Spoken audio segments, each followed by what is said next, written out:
Gordon Carrera. Well, Glenn Greenwald is the journalist responsible for releasing the information leaked by Edward Snowden. He joins us from Rio. Good evening, Glenn Greenwald. First of all, why should you be the arbiter about what is in the public interest and what is vital to national security? I'm not the arbiter of that. I work with a huge number of Guardian editors and some of the most experienced national security journalists in the world. And journalism, which is designed to serve as a check on those in power, is about shining light on what those people who are in power are doing that they try and hide from the public. And those are the judgments that all journalism requires every single day. 58,000 British documents, we know, at least as many, presumably, from the NSA. You heard perhaps David Oman there, from the former GCHQ chief, saying, not even Philby, Burgess and McLean had such an impact as this, and this is a car crash coming. Well, this idea that there's 58,000 documents just because the UK government said it, I would hope that we've learned the lesson after the Iraq war that government claims are not tantamount to the truth. But I think the broader point is that it isn't how many documents The Guardian or other newspapers around the world possess. The question is, what is it that they're doing with those documents? And in every single article that we've published and in every single article that we will publish, we have very carefully gone over every single line of every single document, and not one line, not one comma of what we published could even plausibly be said to damage national security. It's all about informing people and democracies of what their governments are doing. But what you have shown is it where the huge metadata connections. Now, those connections are often made to track would-be terrorists. As a very result of those being known to people all over the world, terrorists, would-be terrorists, change their tactics. So it is very possible that you actually, by your actions, make it easier for terrorists to understand how to evade all the checks that are made on them online. That's completely ludicrous. First of all, the premise of your question is entirely false. We've shown much more than just the mere collection of metadata. We've shown all sorts of invasions into the content of communications between innocent people having conversations with one another online through emails, online chat, collection of their browsing history. The idea that terrorists didn't know, that the United States and UK governments were trying to monitor their communications is laughable. Of course, every terrorist who's capable of tying their own shoes has long known that the UK and US governments are trying to monitor their communications. The only thing we've informed people of is that the spying system is aimed at them. But what I want to ask you is, how can you be sure that your actions have not made it easier for terrorists to operate? You can't be sure of that. You can't prove a negative like that, can you?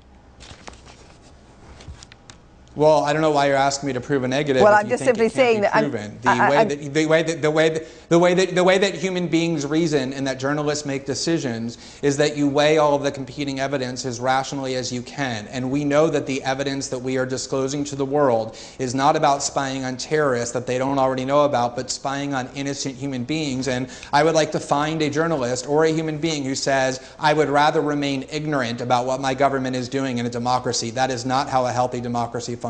But do you think it will be such a shock that spies actually do spy, or do you think actually for a majority of the population perhaps it actually might be quite reassuring? They might actually feel quite safe. I think it's a shock that government officials lie to the face of journalists who don't seem to mind very much. So, for example, in that segment that you just played, you had people defending the GCHQ on the grounds that this is only about terrorism or pedophiles.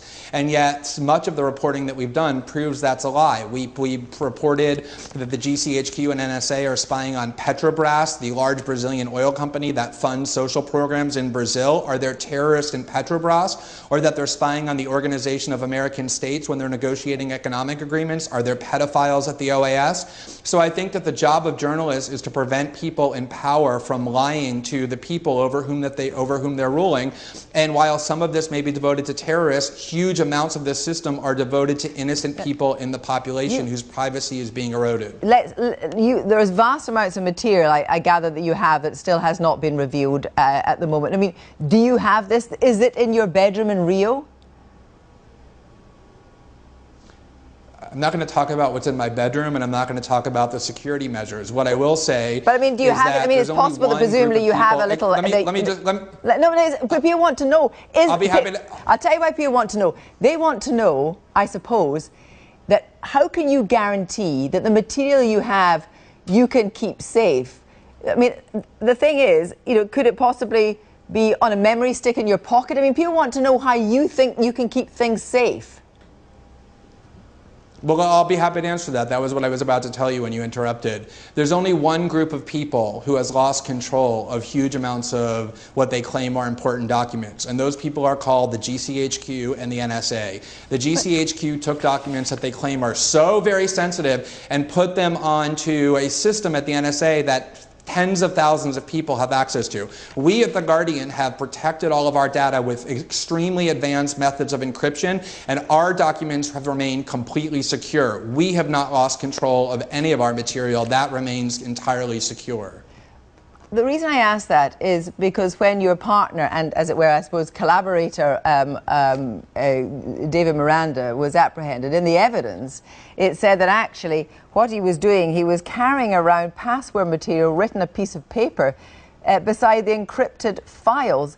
To a lot of people, that is not very worrying about how careful you are about security.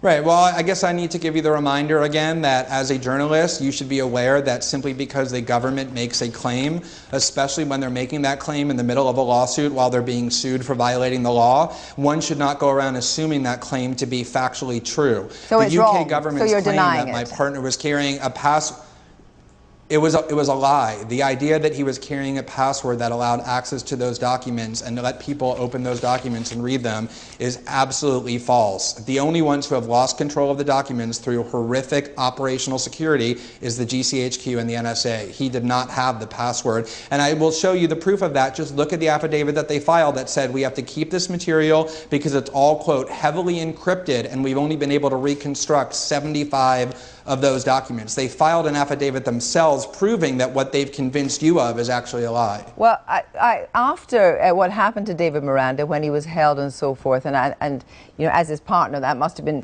very distressing for you. You then said, I'll be far more aggressive in my reporting from now. I'm going to publish many more documents. I'm going to publish things on England too. I have many documents on England's spy system. I think they'll be sorry for what they did. Is there something coming down the pipeline? Because that's a number of months ago now.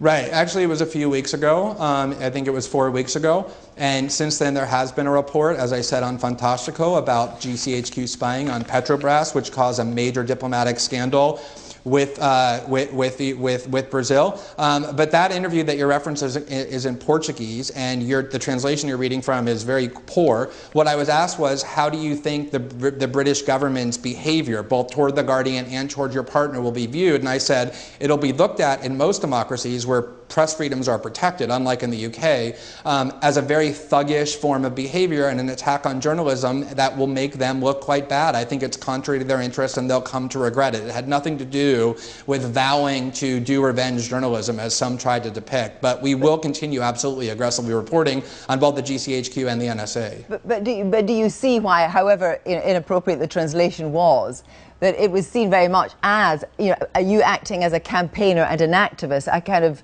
you talked about revenge journalism being the wrong way of describing it, but you can see how people think that.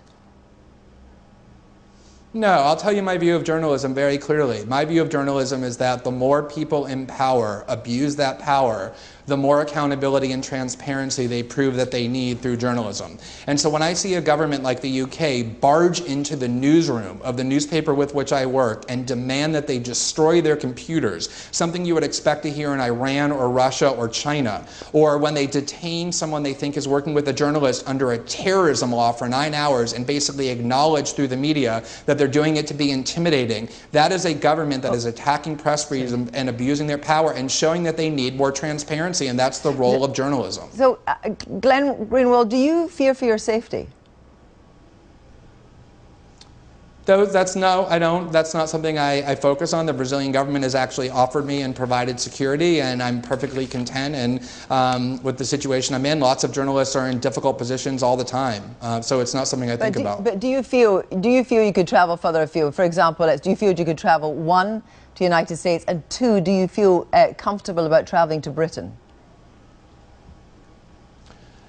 Well, I am going to return to the United States as soon as I decide that it makes sense to do so, because unlike in the UK, there's actually a constitutional guarantee of a free press. And I think lots of even former Obama Justice Department officials have said it's unthinkable that the Obama administration would prosecute the journalists in this case. The UK is a different story, because that government has proven that they are willing to very thuggishly run roughshod over press freedoms. They're threatening criminal investigations. They detained my partner under a terrorism law. They forced the Guardian to destroy their laptops.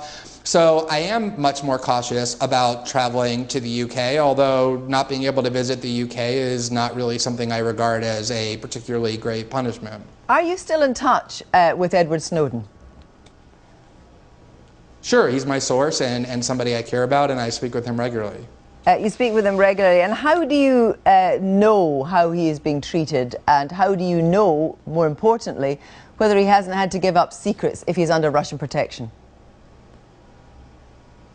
Because unlike the UK government and the US government, Mr. Snowden's statements have proven to be completely true in every single instance. I've never once seen him lie to me about anything. I know for a fact that he has protected the data that he has with extreme levels of encryption that not even the NSA, let alone the lesser Russian intelligence agencies, can crack, and he didn't unravel his life to fight surveillance in order to then go to the Russians and help them surveil. No, but he has been through China, obviously in Hong Kong, and he's in Russia now. You can't be sure that he hasn't had to give up something.